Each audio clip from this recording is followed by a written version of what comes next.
지난주에 오전 예배 때 교동문을 서로 이렇게 하잖아요. 근데 갑자기 글씨가 안 보여요. 막 겹쳐가지고.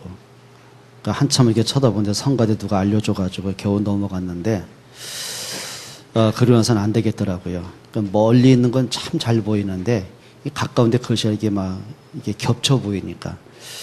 그래서 비로소 안경을 하나 꼈습니다. 패션으로 안경을 낀 것이 아니라 어쩔 수 없이. 그래서 오늘 랩노트한테 물어봤습니다. 그러니까 어떤 랩노트가 뭐냐면, 목사님 너무 차가워 보여요. 속으로 이렇게 기쁘지가 않더라고요. 그 옆에 있는 친구가 눈치껏 목사님 따뜻해 보여요. 그래서 아부성이구나. 근데 명섭이가 목사님 더 멋있어 보여요. 정답이구나. 그래서 위로받고 계속 쓰고 있습니다. 그래요. 육신의 눈도요, 잘 안 보일 때는 안경을 쓰고 보니까 너무 선명하게, 너무 진하게. 저는 처음에 이게 인쇄를 흐리게 했나 그랬는데, 인쇄가 흐린 게 아니라 눈이 흐려졌더라고요. 그러니까 안경을 딱 이렇게 다초점인데 밑에 돋보기 딱 끼고 나니까 어쩜 이렇게 글씨가 시원해요. 그러니까 뭐든지 잘 볼 수 있을 것 같아요. 여러분, 육신의 눈에 안경을 끼고 보니까 안 보였던 것이 잘 보입니다. 영적인 눈도 마찬가지거든요. 여러분, 영적인 눈에 안경을 좀 끼셔야 돼요. 근데 영적인 안경은 다른 거 없습니다. 4가지 창문을 좀 보셔야 돼요. 자, 모든 것을 이렇게 보시기 바랍니다. 여러분이 하나님의 말씀을 들을 때 어떻게 듣는지는 저는 모르겠어요.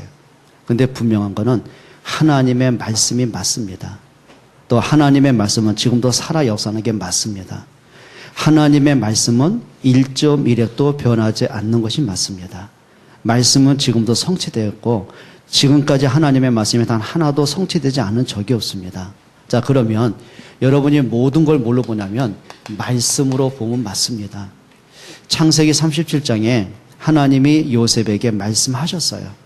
자, 근데 요셉이 그냥 지나가는 말이 아니라 그 말씀을 가슴 깊이 담았어요. 그 영혼 속에 담았어요. 그리고 요셉의 인생을 살다 보니까 막 가정에서부터 오는 심각했던 문제들, 가족에서 오는 많은 상처의 문제들, 그 다음에 막 환경에서 오는 막 절박한 문제들, 억울한 문제들, 사람과의 부딪히는 많은 갈등의 문제들이 있잖아요. 근데 그때마다 인간적인 감정을 받다, 인간적인 기준을 받다 보면은요, 못 견디는 겁니다. 여러분, 대다수의 많은 사람이 왜 정신 문제 오는지 아세요? 왜 정신적인 충격이 오는지 아세요? 왜 사람들이 막 우울증이다, 공황장애다, 막 분노다, 원망이다, 미움이다, 왜 사람을 막 죽여야 될까지 막 정신 파괴가 오는지 아세요? 왜 그런지 아십니까? 잘 못 봐서 그래요. 자, 그러면 여러분들이 하나님의 말씀으로 사람을 보고, 과거를 보고, 오늘을 보고, 문제를 본다. 이게 답이 보이는 겁니다. 분명히 하나님의 말씀은 그냥 좋은 고전이 아니거든요. 격언이 아니고 명언이 아니거든요. 하나님의 말씀은 생명이고 능력이고 성취되는 거거든요. 자, 그러면 여러분이 말씀으로 문제를 본다. 답이 보이는 겁니다. 말씀으로 과거를 본다. 내가 앞으로 가야 될 걸음이 보여지는 겁니다. 그게 내 방향이고 미래거든요. 자, 그리고 두 번째 볼 게 있습니다. 기도라는 눈으로 한번 보세요. 그냥 내가 막 힘드니까 답답하니까 막 아쉬워서 하는 그 기도 말고요. 정말 하나님의 계획은 뭐지? 기도로서 하나님의 계획도 찾아내고, 기도로서 하나님의 숨은 뜻도 찾아내고, 기도 속에서 하나님의 주신 힘을 얻고, 기도 속에 답을 찾고, 기도 속에서 가장 행복한 나의 시간을 가지기도 하고 한번 해보세요. 자, 그러면 이게 보입니다. 하나님이 하고자 하는 계획들이 보여집니다. 여러분, 진짜 보셔야 되거든요. 하나님의 계획이라는 안경을 쓰고 보여야 제대로 보이는 거예요.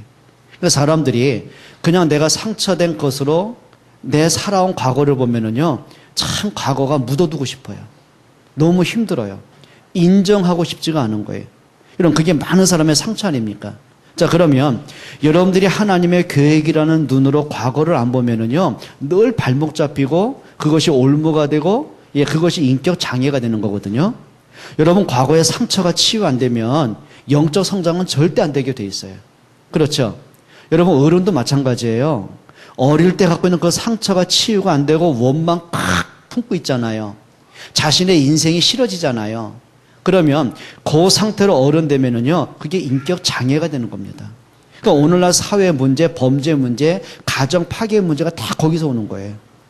그러면 하나님의 계획이라는 안경을 쓰고 봐야만 사실들이 보여집니다. 그러면 한 가지 결론이 나옵니다. 그게 전도와 선교라는 결론이 나오는 거예요. 그렇죠. 하나님은 모든 역사의 중심을 뭘로 이끌어 가시냐면 전도와 선교를 중심으로 이끌어 가시는 거예요. 하나님이 왜 노아에게 방주를 지으라고 합니까? 생명 살리기 위해서예요. 하나님의 요셉을 왜 애굽에 들여보내셨습니까? 민족과 애국과 세계를 살리기 위함이에요. 그렇잖아요. 예수님이 이 땅에 오셔서 하신 일이 있습니다. 오직 복음, 오직 전도였습니다. 부활하신 예수님이 가장 중요하게 주신 메시지가 있습니다. 그게 마태복음 28장 모든 족속으로 제자를 삼아라. 그게 마가복음 16장 15절로 18절 아닙니까? 천하 만민이 이 복음을 듣게 해라. 그리고 예수님이 승천하면서 주신 마지막 메시지가 뭐예요? 그게 사도행전 1장 8절입니다. 오직 성령이 너희에게 마시면 땅끝까지 이르러 내 증인이 될 것이다. 그리고 예수님이 재림하는 시간표가 언제입니까? 그게 마태복음 24장 14절입니다. 뭐죠? 이 천국 복음이 온 세상에 전파되리니 그제야 끝이 오리라. 여러분, 하나님의 모든 관심이 여기 있단 말이에요. 왜 하나님의 교회를 세우셨습니까? 복음운동, 생명운동, 제자운동, 렘넌트 운동 때문에 그러는 거예요. 그러면 우리가 하나님의 그 방향과 목적을 잃어버리면 그게 혼란이라고 하는 겁니다. 그렇잖아요. 비행기가 항로를 벗어나면은요, 문제 오게 돼 있어요. 추락한다니까요. 배가 가는 선로가 있잖아요. 아니, 뭐죠? 그걸 뭐라 그래요? 갑자기 해로 있잖아요. 바닷길. 그 배가 자기 가는 길을 놓쳐버리면 난파되게 돼 있단 말이에요. 마찬가지거든요. 그러면 하나님이 원하시는 방향과 목적이 있지 않습니까? 이걸 사람이 놓쳐버리면 인생에 혼돈이 오는 거예요. 이렇게 되는 거죠. 내가 왜 살아야 되냔 말이에요. 도대체 내 인생에 왜 자꾸 문제가 꼬이냔 말이에요. 내 가정은 왜 자꾸 이렇게 문제가 올까? 우리 자녀들에게 자꾸 이런 문제가 올까? 자꾸 방향을 놓쳐버리니까는요, 자꾸 문제 속에 엉키고 설키고, 그러다 막 갈등과 방황과 혼돈이 오는 거거든요. 그러면 여러분이 이 네 가지란 안경을 쓰고 한번 자세히 보세요. 여러분 삶을 보고, 가정을 보고, 자녀를 보고, 미래 한번 보세요. 모든 답이 이 속에 다 있습니다. 자, 여러분이 네 가지 눈을 가지고 딱 보니까 당장은 문제인 줄 알고 당황하고 불신앙하고 흔들렸는데, 영적인 눈으로 자세히 보니까 거기에 뭐가 있어요? 하나님께서 숨겨진 응답이 있습니다. 자, 예전에는 그냥 문제가 빨리 해결되면 좋아서 기도했는데, 그 속에 있는 올바른 기도 제목이 그때 발견되는 겁니다. 자, 이때 비로소 내 인생의 바른 목적과 인생의 바른 방향이 나오는 겁니다. 그게 성공자라고 하는 겁니다. 자, 그러면 오늘 저와 여러분들에게 좀 한 가지 고백을 바르게 했으면 좋겠습니다. 한번 따라 합시다. 사실적인 신앙 고백을 하자. 신앙 고백을 하셔야 됩니다. 자, 예수님이 많은 기적을 이루시고 많은 말씀을 하시는 중에 제자들을 따로 데리시고 예수님이 한 목적을 갖고 이제 데리고 가십니다. 그게 오늘 본문입니다. 빌립보 가이사라 지방으로 이 제자들 데리고 가시는 거예요. 자, 그리고 나서는 예수님이 제자들에게 가장 중요한 질문을 하시는 겁니다. 사람들이 나를 누구라고 하느냐? 자, 그러면 너희는 나를 누구라고 하느냐? 근본적인 질문을 이제 물어보시거든요. 자, 그러면 오늘 우리가 신앙생활을 하든지 인생을 살든지 아니면 여러분에게 이런저런 많은 문제가 왔을 때 보셔야 됩니다. 내게 있어서 틀린 것이 무언가, 그걸 분별하는 눈이 있어야 됩니다. 정확하게 보는 눈이 있어야 된단 말이에요. 자, 사람이 잘 봐야 될 거 아닙니다. 잘못 보면 문제 오게 돼 있거든요. 자, 그러면 이렇게 보셔야 돼요. 예수님이 제자들에게 물어보셨을 때 사람들이 나를 누구라고 하느냐? 그때 예수님 막 기적을 행하시고 병든 자를 고치시고 오병이의 능력을 행하시고 귀신을 쫓아내고 죽고 나서 살려내시고 많은 일들을 하고 나니까 사람들이 예수님에 대한 여러 가지 얘기들이 나오잖아요. 자, 그럼 뭐가 나냐면 많은 사람이 이거 따라갑니다. 여론 따라가게 돼 있는 거예요. 오늘 13절 한번 보시겠습니다. 예수님 질문이죠. 예수께서 빌립보 가이사라 지방에 이르러 제자들에게 물어 이르시되 사람들이 인자를 누구라고 하느냐? 자, 사람들이 이런 얘기하고 저런 얘기하고 예수님 많이 평가하잖아요. 자, 사람들이 나를 누구라고 하느냐? 그때 베드로 이렇게 말합니다. 어떤 이는 예수님을 예레미야라고 합니다. 어떤 사람은 예수님을 엘리야라고 하고 세례 요한이라고 하고 어떤 사람은 예수님을 위대한 선생님, 선지자라고 합니다. 자, 그 말은 뭐죠? 지금 자기가 필요한 대로 예수님을 판단하고 있는 거예요. 여론이죠. 자, 어떤 사람은 예수님 보고 막 병자를 고치니까 봐라, 예수님은 엘리야다. 자, 예수님이 막 간사한 헤롯을 책망하고 자, 위선자인 그 바리새인을 책망하고 나니까 봐라, 예수님은 정의를 외치는 세례 요한이다. 이렇게 나온 거예요. 그러니까 사람들이요, 자기가 보는 예수님의 기준이 다 다른 겁니다. 그게 뭐예요? 기준이 틀리게 보는 거예요. 여러분, 우리가 교회 안에서 막 이런 얘기 저런 얘기 많이 나오잖아요. 신앙생활에는요, 영적인 기준을 빨리 세워야 됩니다. 우리가 이런저런 얘기를 듣고서 교회를 다닌다. 그때 이제 문제 오는 거예요. 그러면 오늘 예수님께 하는 여론들이 다 틀린 거거든요. 틀린 여론들이거든요. 정확한 말을 하는 사람이 없어요. 그럼 교회 안에서는 자기의 기분대로 얘기하는 사람이 있잖아요. 자기의 수준대로 말하는 사람이 있잖아요. 내가 갖고 있는 상처된 것을 가지고 말하는 사람이 있잖아요. 내가 감정이 어수선하다 보니까 어수선한 감정을 갖고 말하는 얘기들 있잖아요. 어떤 사람은 막 사람들을 가지고 막 도마에 올려놓고 좋아하는 사람이 있잖아요. 누구도 이렇게 막 여러 사람들을 막 험담하는 사람도 있잖아요. 자, 그러다 보니까 내게 들리는 얘기들이요, 올바른 말이고 복음의 말 같으면 괜찮아요. 근데 틀린 말들이 많잖아요. 근데 사람들이요, 그렇게 오랫동안 복음을 듣고 그렇게 메시지를 듣고 나서도요, 어느 순간 보면 내 속에 이게 바뀌어집니다. 내게는 색깔이 문제가 오게 돼 있어요. 자, 그게 뭐냐면 섞인 것들이에요. 그러니까 말씀에서 복음에서 나온 영적인 색깔이 아니라, 믿음의 색깔이 아니라 여러 소문을 듣고 나온 얘기들. 어떤 사람은 뭐 감정의 얘기, 서운한 얘기, 시험 든 얘기 하잖아요. 그러다 보면 자기도 모르게 막 이상하게 색깔이 어선해진 경우 있습니다. 여러분 하셔야 됩니다. 아까 말씀드린 것처럼 우리가 여론 따라가는 신앙이 되면 안 됩니다. 따라합시다. 말씀 따라가자. 말씀 따라가셔야 돼요. 또 오늘 성경에 보면은요, 예수님에 대해서 이런 말을 합니다. 어떤 거냐면은 13절에 보면 많은 사람이요, 자기 중심으로 많은 사람이 있습니다. 오늘 성경에 보면은 예수님이 질문하신 장소가 빌립보 가이사라고 그랬어요. 원래 이 지역의 이름은 빌립보입니다. 근데 빌립보 이름 앞에 뭐가 붙었어요? 가이사라라는 말이 붙었어요. 이게 무슨 얘기예요? 자, 이 당시에는 로마가 전 세계를 정복하던 시대입니다. 그래서 이런 말 있죠. 전 세계는 모든 길은 로마로 간다고 그랬어요. 자, 모든 길은 로마로 간다. 그 말은 뭐냐면 로마가 전 세계를 정복하고 보니까 도로를 만들어야 돼요. 그게 군사도로였단 말이에요. 자, 그만큼 로마가 전 세계를 지배하던 시대거든요. 그럼 가이사 황제 입장에서는 자기 영토가 넓어지니까 보고 싶지 않습니까? 그러니까 어마어마한 군대를 이끌고 지금 빌립보로 들어오는 거예요. 그러면 가이사 황제는 이렇게 생각했을 겁니다. 자기가 전쟁을 통해 강제로 장악을 하고 나니까 그 사람들이 어떻게 해요? 황제에 대한 반감이 있을 줄 알았거든요. 근데 웬일이에요? 빌립보 지경에 들어오고 나니까 어떤 사람이 큰 대로변에 엄청나게 큰 제사상을 차려놓고 황제를 맞이하는 거예요. 그리고 거기 황제가 오니까 넙죽 절하면서 이렇게 소리쳤어요. 황제요, 당신은 살아있는 신입니다. 그 사람이 헤롯입니다. 자, 그러고 보니까 황제가 너무 고맙잖아요. 신기하잖아요. 네가 원하는 게 뭐냐? 헤롯이 한 얘기입니다. 황제께서 나를 이곳에 왕으로 세우시면 이 도시를 왕에게, 황제에게 바치겠습니다. 생명 걸고 충성하겠습니다. 자, 그리고 나서는 가이사가 헤롯을 이제 왕으로 임명을 합니다. 그게 헤롯 임금입니다. 자, 그러면 이 도시가 뭡니까? 자기의 출세와 성공을 위해서 인본주의로 세우신 위성도시입니다. 거기다가 이 빌립보 지역은 어떤 도시냐면요, 온갖 종교와 우상이 난무한 도시입니다. 자, 이 빌립보의 대표적인 신전이 뭐냐면은 바알 신전이에요. 그럼 바알은 뭐냐면 남신이거든요. 그럼 남신이 있으면 뭐가 있겠어요? 여신이 있겠죠. 그게 아세라 신전입니다. 자, 이게 무슨 얘기예요? 바알은 풍요의 신입니다. 그래서 이 바알이요, 자, 신전에 모인 사람들이 뭐 하냐면은 며칠을, 한 달 이상을 막 축제를 일으켜요. 그러니까 뭐 이미 술에 취해 있죠. 향불을 통해 이미 사람이 마취된 상태죠. 그러니까 쉽게 말하면 그렇게 상대거든요.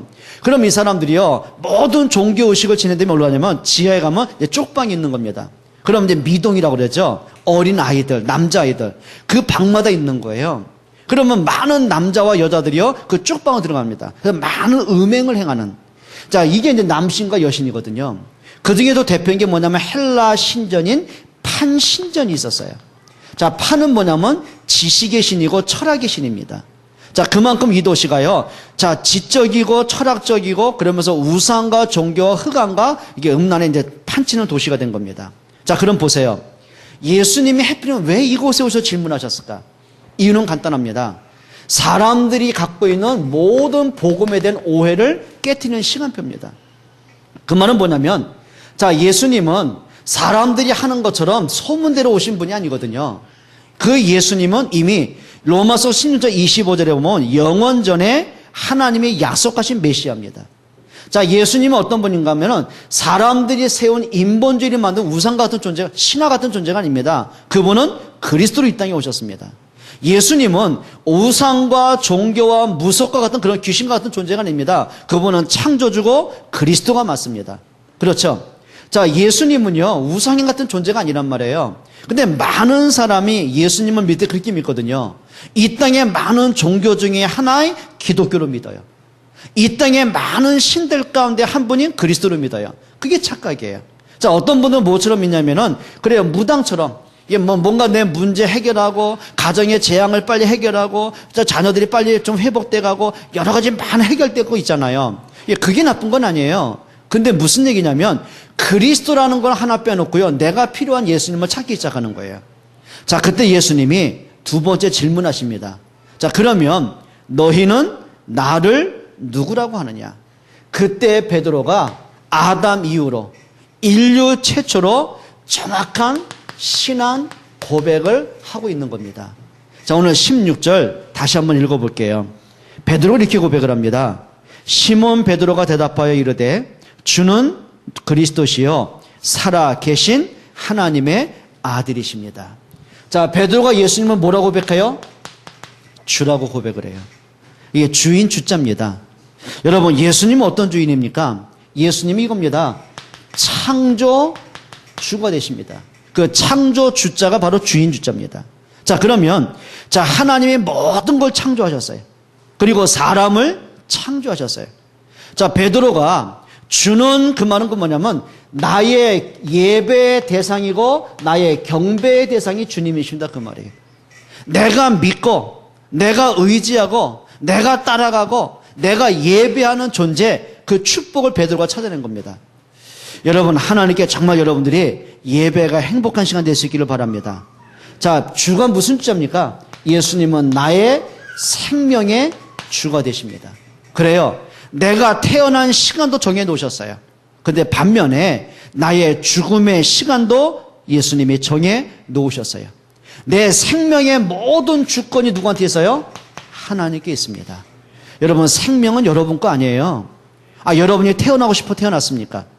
내가 살고 싶어 살아갑니까? 그게 아니거든요. 하나님의 여러분의 생명을 정해 놓으셨어요. 그래서 시편 35편에 보니까 시편 기자가 말합니다. 진짜 복 있는 사람이 누구냐? 하나님을 경배하는 사람이 가장 복 있는 사람이라서요. 여러분이 정말 생명 있는 동안에 진짜 말씀 따라가고 은혜 받는 여러분 되시기를 바랍니다. 그래요. 예수님이 누굽니까? 주라는 그 말은 뭐냐면 인간의 생사 화복을 주관하시는 분이에요. 내 인생의 모든 시간표를 하나님이 갖고 계세요. 그렇습니다. 여러분이 그렇게 원하는 행복한 것, 응답받고 성공하는 모든 시간표가 하나님께 있습니다. 그래서 잠언서 16장 9절에 솔로몬이 이렇게 말합니다. 사람이 자기의 길을 계획할지라도 그 걸음을 인도한 이는 여호와시라고 그랬어요. 그렇죠. 여러분의 인생의 그림을 그리잖아요. 그런데 그 그림을 책임지는 분이 그리스도입니다. 맞죠? 그래, 여러분이 인생을 살면서 내가 10년 후에 20년 후에 30년 후에 인생의 그림을 그리잖아요. 부모가 자녀들의 인생의 그림을 그리잖아요. 맞죠? 꿈을 그리잖아요. 그런데 그 모든 응답의 결제는 하나님께 있습니다. 여러분에게 진짜 고백하세요. 그리스도가 여러분에게 주인 되시기를 축원합니다. 그럼 한 가지 하시기 바랍니다. 내가 내려놔야 될 걸 빨리 내려오세요. 그렇죠. 나의 기준을 빨리 내려놓으세요. 내가 원하는 것이 아니고 하나님의 내 인생을 향한 계획이 뭔가를 빨리 한번 찾아보세요. 그게 답입니다. 자, 베드로가 두 번째 고백을 합니다. 주는 누구라고요? 그리스도라고 고백을 합니다. 여러분, 이게 무슨 말입니까? 로마서 16장 25절에 보면 하나님이 영원 전에 준비하신 분이 있습니다. 그리스도입니다. 자, 인간은 절대로 해결할 수 없는 원죄 문제 해결하기 위해서 하나님이 미리 약속을 하셨어요. 인간이 빠져나올 수 없는 운명에서 해방하실 분을 미리 약속하셨어요. 사단과 저주를 해결하기 위해서 하나님이 한 분을 약속하셨습니다. 영원 전부터 약속하신 분, 그분을 그리스도라고 그래요. 여러분, 예수 그리스도는 사람이 만들어내고 그리스 로마 신화에 나오는 그런 귀신 같은 존재가 아니거든요. 하나님이 우리에게 생명을 주기 위해서 영원 전에 이미 약속하셨어요. 자, 골로새서 1장 27절에 보게 되면 하나님에게는 비밀이 있다고 그랬어요. 하나님에게 있는 비밀이 뭡니까? 분명히 있는데 감추어진 분을 얘기하는 거예요. 분명히 있어요. 그런데 어떤 이에게는 그게 안 보여져요. 근데 어떤 이에게는 그게 선명하게 보여져요. 그게 비밀이에요. 그렇죠. 우리도 옛날에 여러분들 소풍 가면 그 마지막에 한 번씩 하는 거 있지 않습니까? 뭘까요? 그래요. 보물찾기. 근데 저는 진짜 희한한 게요. 영안도 어두운데 시력도 나쁜가 봐요. 보물찾기를 제가 찾아본 적이 거의 없어요. 혹시 찾더라도 꽝은 찾아봤어요. 근데 한번 지금도 기억나는 게 보물찾기 했는데 제 짝꿍이 친한 친구 녀석이요. 진짜 잘 찾더라니까요. 저는 없다고 포기했는데 거기서 찾아내요. 그 희한한 거 있죠. 나무 그 틈 사이 같은 데 있잖아요. 거기서 찾아내고 나무 잎속에 찾아내더라니까요. 그러니까 제가 부탁을 했죠. 하나만 달라고. 이 친구가 너무 친하다 보니까 하나 주더라니까요. 그런데 그 하나를 받았는데요. 1등 상품 받았어요. 제일 좋은 거. 분명히 숨겨져 있습니다. 근데 이상하죠. 어떤 사람에게 그게 안 보여져요. 골로새 1장 27절입니다. 하나님에겐 비밀이 있다. 이 비밀은 곧 우리 주 예수 그리스도시니라. 여러분, 비밀입니다. 성경. 어떤 사람에게 거기서 교훈도 찾아내고 좋은 말도 찾아냅니다. 세익스피어는 이렇게 말했습니다. 이 지구상에 문학 중에 문학이 있다. 시편 23편이다. 그러면 시편 23편을 문학으로 봤지 다윗이 붙잡은 그리스도의 언약을 못 본 거예요. 그게 비밀이라는 거예요. 그렇죠? 많은 사람, 여러분, 미국의 법의 모든 기초가 뭔지 아십니까? 성경입니다. 그렇죠? 모든 법학자들, 의료학자들 가운데, 뭡니까? 그 책꽂이 하나쯤은 다 꽂아 있어요. 성경책입니다. 그럼 그 사람은 하나의 지식으로, 교훈으로, 역사로 봤지, 그 성경에서 말씀하는 그리스도는 못 봤던 거예요. 그래요. 바리새인과 유대인들이 성경을 가지고 있었는데, 성경에서 말씀하는 그리스도를 못 봤던 거예요. 바리새인과 유대인들이 율법은 지켰는데 율법의 완성이신 그리스도는 못 본 거예요. 그들이 안식일은 철저히 지켰는데 참 안식을 주시는 그리스도는 놓쳐버린 거예요. 그러다 보니까 성경을 가지고 예수님을 정죄합니다. 율법을 가지고 예수님을 판단합니다. 그러고 보니까 예수님을 십자가에 못 박아 버릴 수밖에 없었어요. 그게 뭔지 아십니까? 복음의 비밀을 못 봐서 그래요. 여러분, 저와 여러분들에게 오늘 이 시간 그리스도의 비밀이 발견될 수 있기를 축원합니다. 자, 예수님은 그리스도가 누군지 아십니까? 사도행전 4장 12절에 보니까 베드로가 고백을 했어요. 다른 이로서는 구원을 받을 수 없나니 천하 인간의 구원받을 만한 다른 이름이 없어요. 그 말은 뭐죠? 하나님 만나는 구원의 길 대신 그리스도입니다. 죄와 사망에서 해방하신 그리스도입니다. 그걸 뭐냐면 복음의 유일성이라고 합니다. 여러분, 그리스도가 누군지 아십니까? 로마서 8장 2절에 보니까 답은 하나입니다. 인간은 누구나가 운명에 묶여 있잖아요. 원죄에 묶여 있잖아요. 어떻게 인간이 운명을 바꾸겠습니까? 근데 답은 하나 있습니다. 그리스도 예수 안에 있는 생명의 성령의 법이 너희를 죄와 사망의 법에서 해방했느니라. 그래요. 사망에서 생명을 주시는 그분의 완전성을 얘기합니다. 그게 복음의 답입니다. 히브리서 13장 8절에 보니까 성경은 말하거든요. 예수 그리스도는 어제나 오늘이나 영원토록 동일하시니라. 그렇습니다. 모든 역사는 흘러갑니다. 모든 위인도 사라지거든요. 근데 영원한 분이 한 분이 있습니다. 그리스도입니다. 예수 그리스도는 2000년 전에 끝난 분이 아니에요. 지금도 그분은 그리스도입니다. 지금도 성령으로 우리와 함께 하십니다. 그럼 우리가 기독교가 말하는 그리스도를 붙잡으면 안 돼요. 지금 나와 함께하는 그리스도를 붙잡으셔야 돼요. 여러분에게 진짜 좀 복음에 대한 답이 있기를 축원합니다. 예수 그리스도, 그분이 나에게 어떻게 부딪히냐에 따라서 그분의 신앙의 문제는 달라지게 되어 있어요. 여러분에게 진짜 그리스도가 고백이 되어지는, 그리스도가 믿어지는 은혜 받기를 축원합니다. 그리고 베드로가 이렇게 고백을 합니다. 살아계신 하나님의 아들이십니다.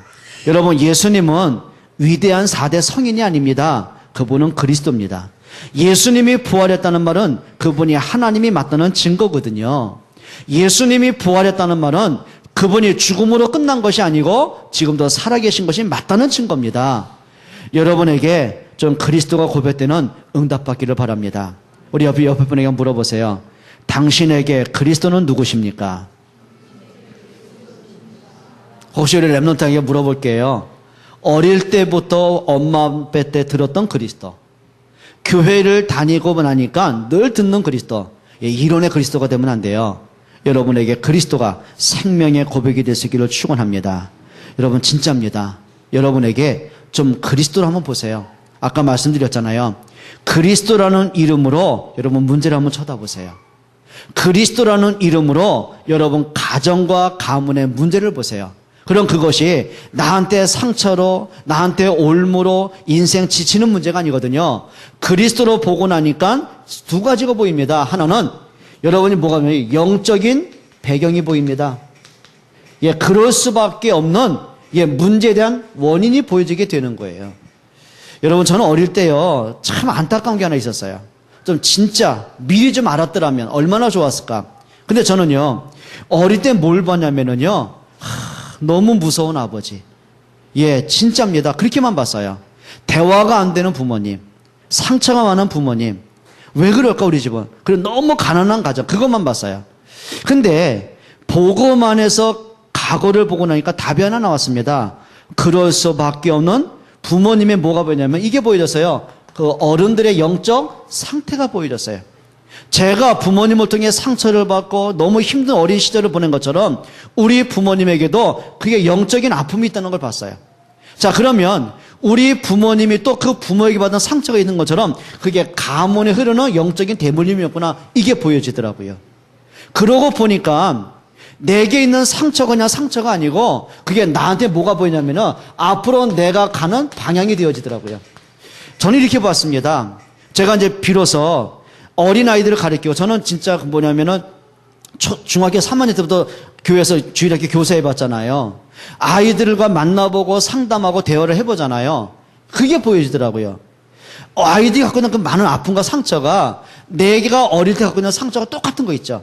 내가 부모님한테 받은 상처들, 가난한 가정에서는 어려움들, 많은 것을 본 것처럼 애들에게도 그대로 있는 게 보여지더라고요. 그때 한 가지 답을 찾았습니다. 이 아이들에게 진짜 답을 좀 주고 싶다. 이 아이들에게 복음으로 답을 주고 싶다. 그게 보여져요. 자, 그러고 보니까 내가 아는 미래가 보여지잖아요. 정말 저와 여러분들에게 한 가지 봤으면 좋겠습니다. 복음으로 과거를 보셨으면 좋겠어요. 복음으로 여러분이 오늘 문제를 한번 쳐다봤으면 좋겠어요. 복음으로 여러분의 미래 한번 봤으면 좋겠습니다. 그 안에 모든 게 나오는 게 뭐냐면 인생의 답이 보여집니다. 여러분, 인생을 살아가면서 답을 못 찾아내면은요, 끊임없이 방황을 하셔야 돼요. 여러분, 한 가지입니다. 그리스도만 인생의 답입니다. 이 땅에 5만 가지 문제가 있어도요, 답은 하나입니다. 예수 그리스도입니다. 이유가 뭔지 아십니까? 하나님이 그리스도의 답을 준 적이 없습니다. 여러분, 영적인 비밀 갖기를 축원합니다. 자, 베드로가 예수님에 대한 올바른 신앙의 고백을 하고 나는데 올바른 그 결과가 나오죠. 그게 오늘 17절로 20절의 내용입니다. 자, 예수님이 이렇게 말하거든요. 17절에 한번 읽어볼까요? 예수께서 대답하여 이르시되 바요나 시몬아, 내가 뭐가 있어요? 복이 있도다. 여러분, 진짜 복이 뭐라고 생각하십니까? 혹시 여러분 가운데 그래, 내가 인생에 복 받은 게 이거다, 혹시 돈이라고 생각하십니까? 예, 돈이 축복은 맞아요. 그런데 돈이 인생의 진짜 축복은 아니더라고요. 여러분, 만약에 돈이 복의 기준이다. 그러면 부자들 외에는 이 땅에 복 받은 사람 없게요? 99%의 대다수의 사람 불행한 거게요? 그렇지 않습니다. 좀 죄송한 얘기 하나 드릴까요? 제가 지금까지 만났던 부자들 행복한 사람 본 적이 없더라고요. 정말 그렇습니다. 그러니까 지난번에 어떤 분이 그런 얘기 하더라고요. 자기가 지금 그 10대 재벌 가운데 한 분을 만났대요. 그러면서 그분과 이렇게 대화를 해보면서 그런 얘기 합니다. 뭐라고 하냐면은 그 가정에 그 아들이 막 정신병이 와가지고 집에 쉽게 말하면 감금시켜 놓고 세상에 노출을 못하는 거죠. 왜? 자기 가정의 수치라고 생각하니까. 자기 어머니 영적 문제 심각하게 와니까 정신병 걸려있고, 형제들끼리 막 그 재산 때문에 막 불튀기는 싸움하고 있고, 예, 이제 그 얘기를 하시더라고요. 근데 맞다는 생각이 들어요.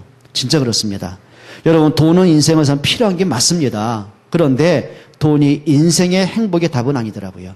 여러분, 권력이 인생의 행복이 생각해서 줍니까? 한번 여러분 실제로 한번 보세요. 여러분, 역대 왕들, 우리나라의 대통령으로 성공한 사람들, 정치가들 진짜 행복한 사람이 누구 있는지 한번 생각해 보세요. 오늘 예수님은 진짜 복이 뭔가를 말씀하셨어요. 여러분, 복음 안에 모든 복이 다 있습니다. 그리스도로 인생의 참된 행복, 진짜 축복을 좀 누릴 수 있기를 축원합니다. 요셉이요, 노예로 팔려갔어요. 근데 한 가지 답이 있었습니다. 예, 복음에 대한 답이 있었어요. 하나님의 주신 비전에 대한 답이 있었어요. 말씀에 대한 답이 있었어요. 그런데 노예로 있는 그를 보디발이 부러워한 거 아십니까? 예, 모든 것을 갖고 있는 보디발 장군이요. 그래요. 모든 부귀와 명예를 갖고 있는 그 보디발이 노예인 요셉을 모습 부러워했어요. 그러면서 하는 말이죠. 여호와께서 요셉과 함께함을 봤더라. 자, 보십시오. 그 노예로 팔려간 그 요셉이요, 끝까지 노예된 건 아니더라고요. 시간이 지나가니까 노예된 그 자리가 축복의 자리가 되어져요. 여러분에게 진짜 응답받기를 축원합니다. 그리고 이렇게 말합니다. 뭐라고 하죠? 자, 한번 18절 한번 보겠습니다. 또 내가 내게 이르노니 너는 누구라? 베드로라. 여러분, 베드로의 뜻이 뭐냐면 반석입니다. 반석은 뭐예요? 흔들려서는 안 돼요. 여러분, 100층이라는 건물을 쌓아 올라가는데 반석이 흔들리면 되겠습니까? 반석이 흔들리면 안 돼요. 견고해야 돼요. 심지어는 지진이 일어나도 지탱할 수 있는 힘이 있어야 됩니다. 그게 반석이에요. 자, 그러면 예수님이 베드로에게 반석이라고 했는데 정말 베드로가 흔들리지 않습니까? 베드로는 늘 흔들렸어요. 그렇죠. 3년 반 동안 예수님을 따라다니면서도요, 늘 불신앙했어요. 늘 제자들과 싸웠어요. 자리다툼했어요. 심지어는 예수님을 부인하고 도망갈 만큼 배신했어요. 베드로는 반석이 아닙니다. 근데 중요한 게 있습니다. 베드로가 반석이 아니고요, 베드로 안에 계신 그리스도가 반석이에요. 베드로는 흔들립니다. 그런데 그리스도는 흔들리지 않습니다. 베드로는 예수님을 부인하고 도망갔습니다. 그런데 예수님은 베드로 끝까지 찾아갑니다. 베드로는 예수님을 따라다니면서도요, 자기 동기에 잡혀있고 늘 계산 따라 이익 따라 움직였습니다. 그런데 예수님은 끊임없이 베드로 용서하시고 품으시고 사랑하시고 끝까지 붙잡으셨어요. 그게 반석이에요. 그렇죠. 우리는 흔들릴 수 있어요. 연약할 수 있어요. 문제 때문에, 환경 때문에, 사건 때문에 흔들리고 불신앙하고 넘어질 수 있어요. 근데 중요한 게 있습니다. 그리스도는 단 한 번도 여러분 놓은 적 없습니다. 끝까지 함께 하십니다. 그게 반석이에요.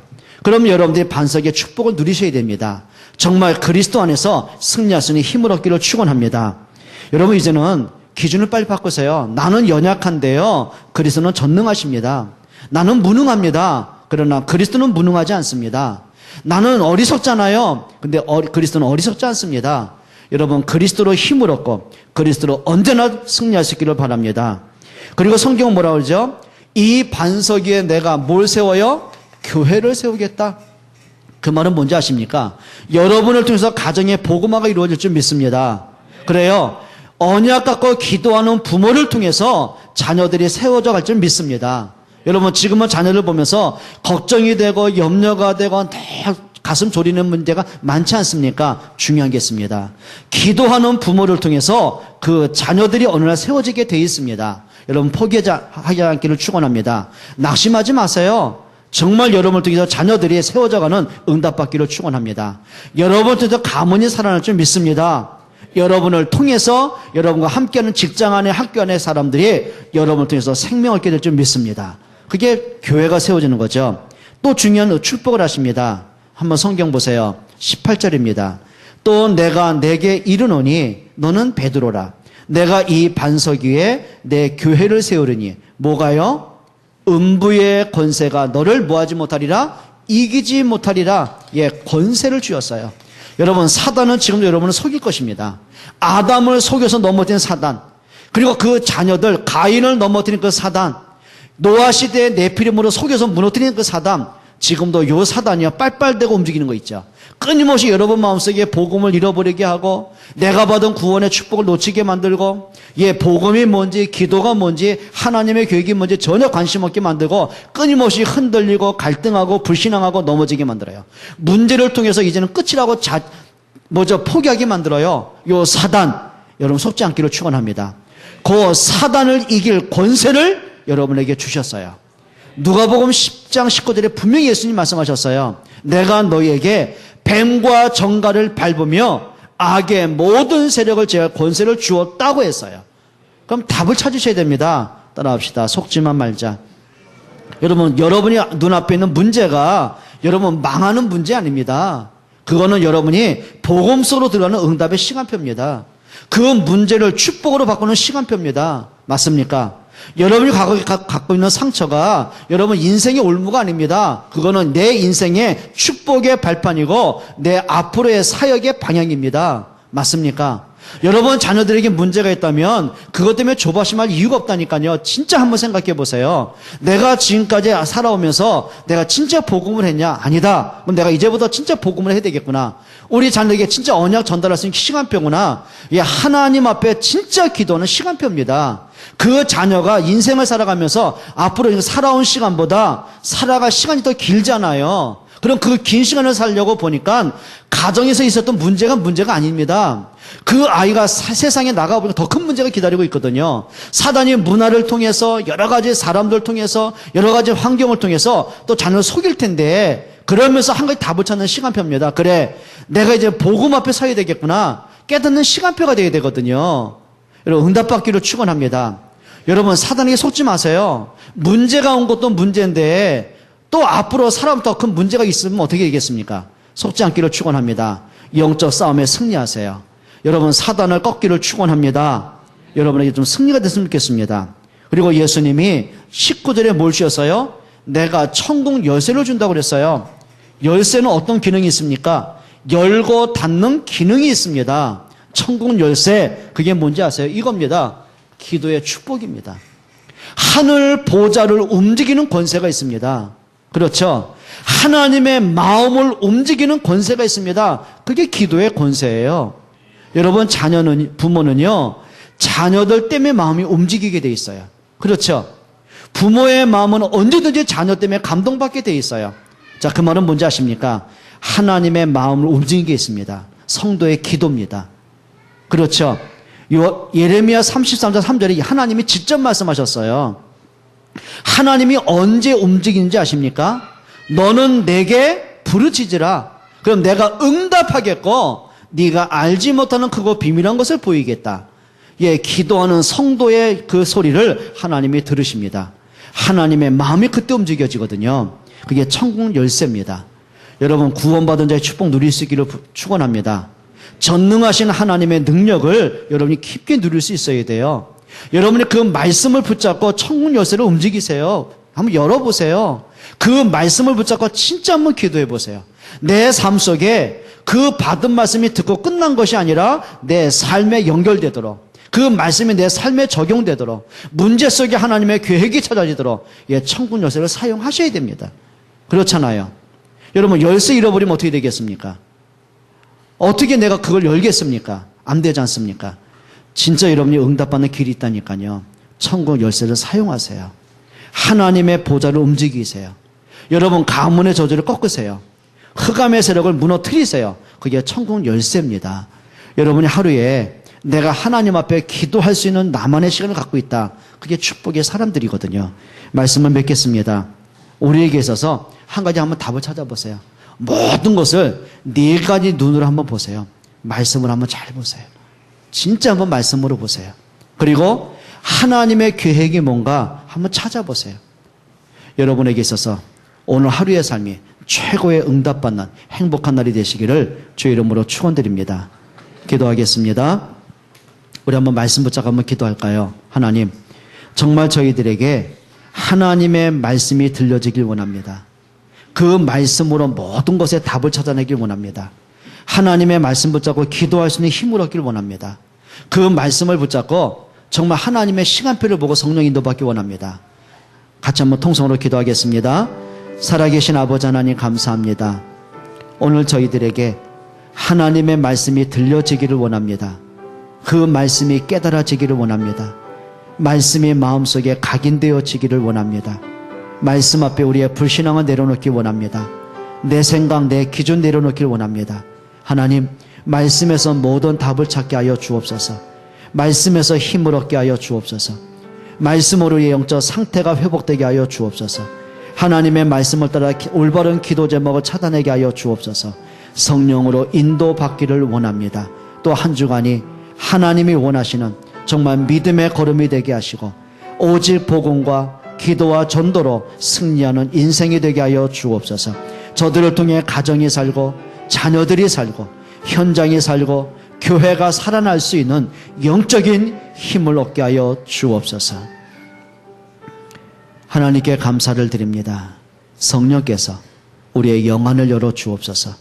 우리의 영의 귀를 열어 주옵소서. 닫힌 마음들이 열려지게 하여 주옵소서. 정말 하나님의 말씀으로 모든 것을 볼 수 있는 은혜 주시기를 기도합니다.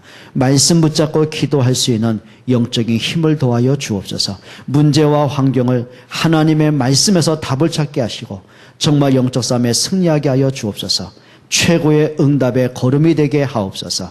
예수 그리스도의 이름으로 기도합니다. 아멘.